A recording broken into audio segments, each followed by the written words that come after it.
This video will review altered mental status from an EMS approach. Overview. We'll look at history, assessment, and some definition parameters, etiology or cause, and altered mental status approach, meaning when you go on the call, how do you actually approach these patients?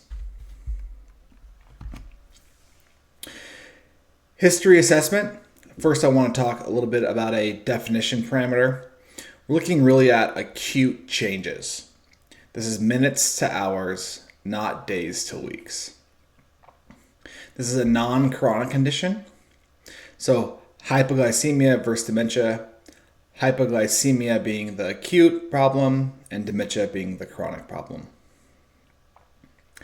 During your assessment, you should always look at medications, diet, and routine on all patients, but it's of particular importance for the altered mental status patient.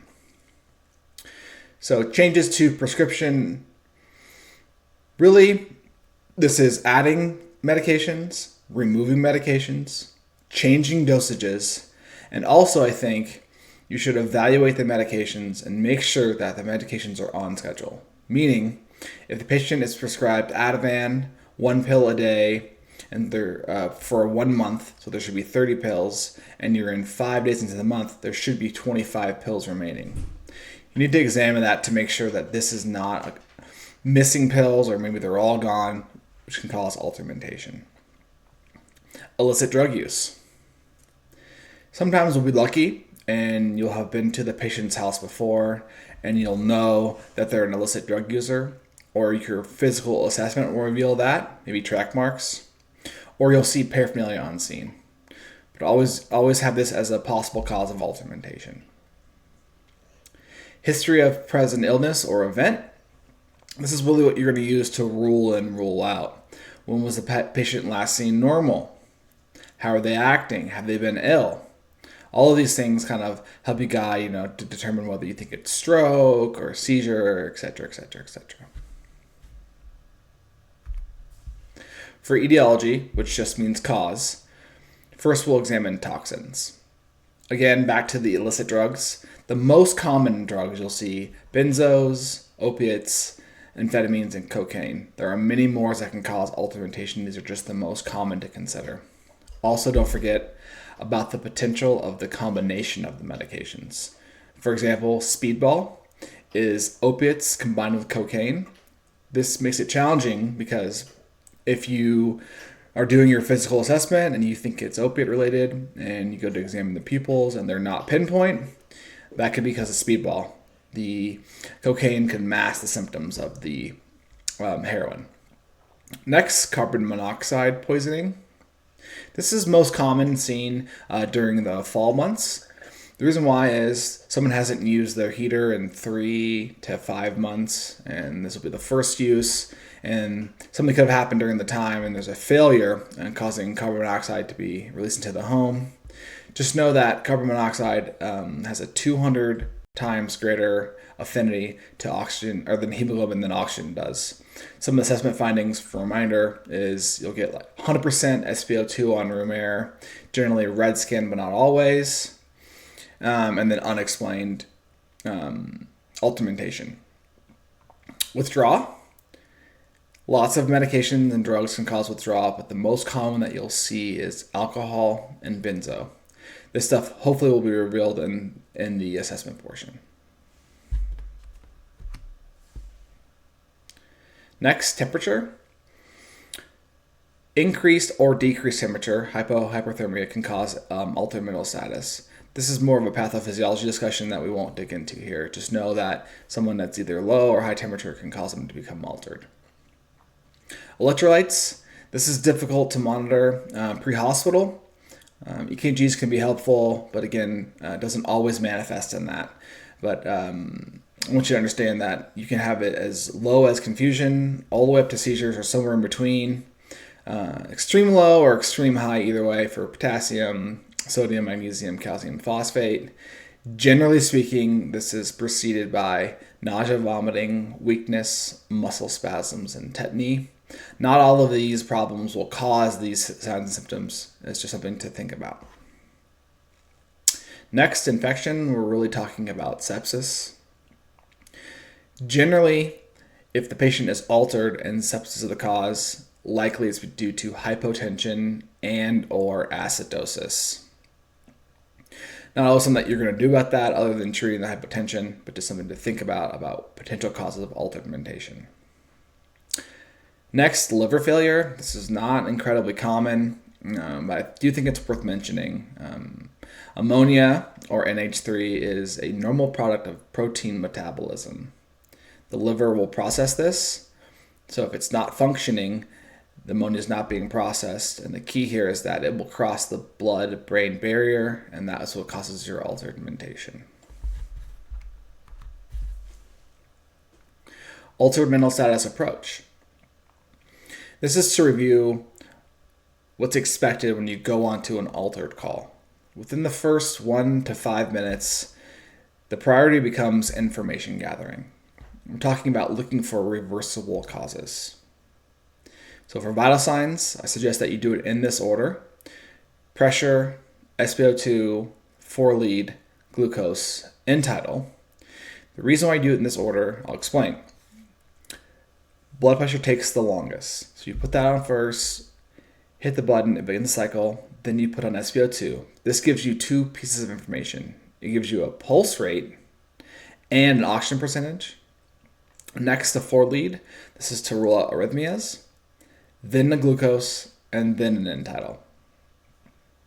The next component you have to do is an airway assessment, and we'll dig more into that later.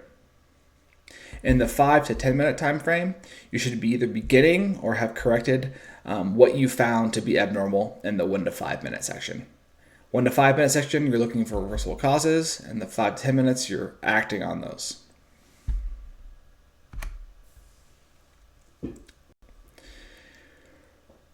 Altered mental status, when you're unable to correct pre-hospital, means that you can find nothing that you can do about it, or maybe you found something, say the person's really drunk or they're hypothermic, and that you're going to fix in your transport time. The priority becomes ABCs. Again, for airway assessment, we'll talk about that next. But for B and C, you should have already addressed this in the 1 to 5 minute section or the 5 to 10 minute for correction. For the A, for air assessment, we're really talking about airway control assessment. This is such a hot topic or an important item because if a person who's altered and they vomit and then aspirate, which will lead to aspiration pneumonia, and that's not the primary cause of their illness, the original illness, they get a 40% increase in mortality. It means that 40% more of those patients are higher, or 40% higher risk of dying because you're adding another disease component onto their original problem. You'll hear, oh, if the patient can swallow on command, they do not need an airway. If the patient can't swallow on command, they need an airway. This is a good rule of thumb. However, with all things, there are caveats. So first, let's examine the patient that can swallow on command.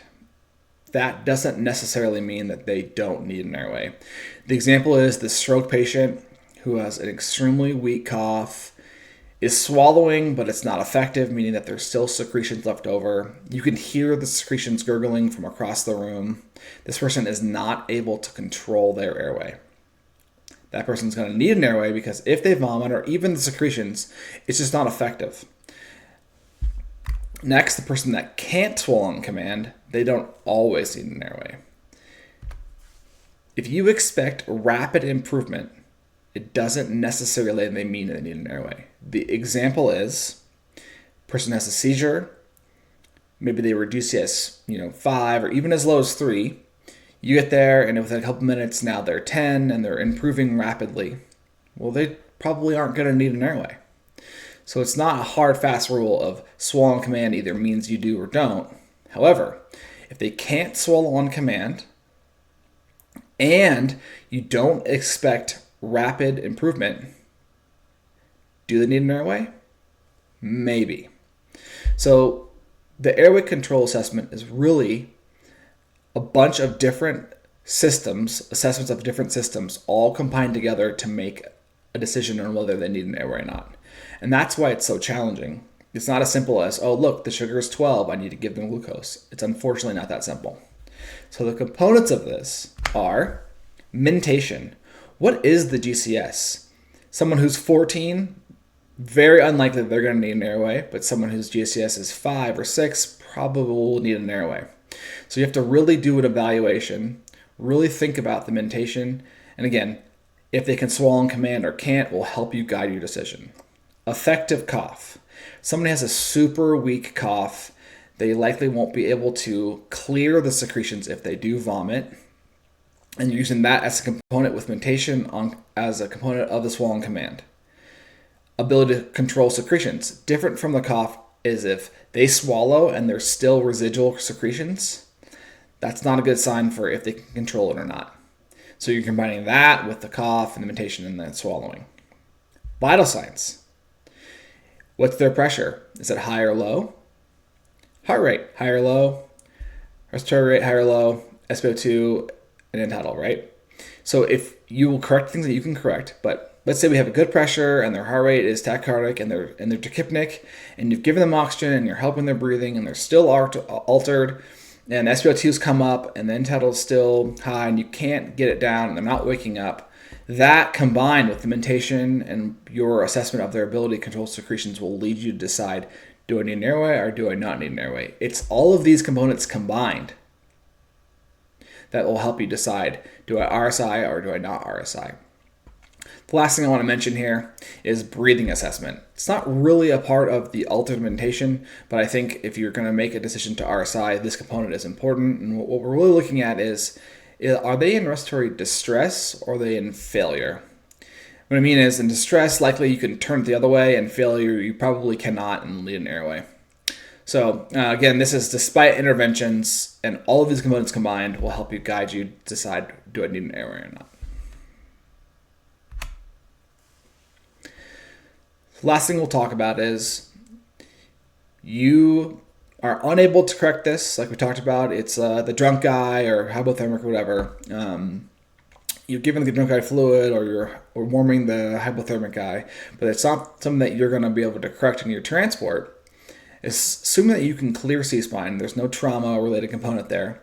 What I want you to do is I want you to lay them in left lateral position, and this is going to reduce the risk of aspiration.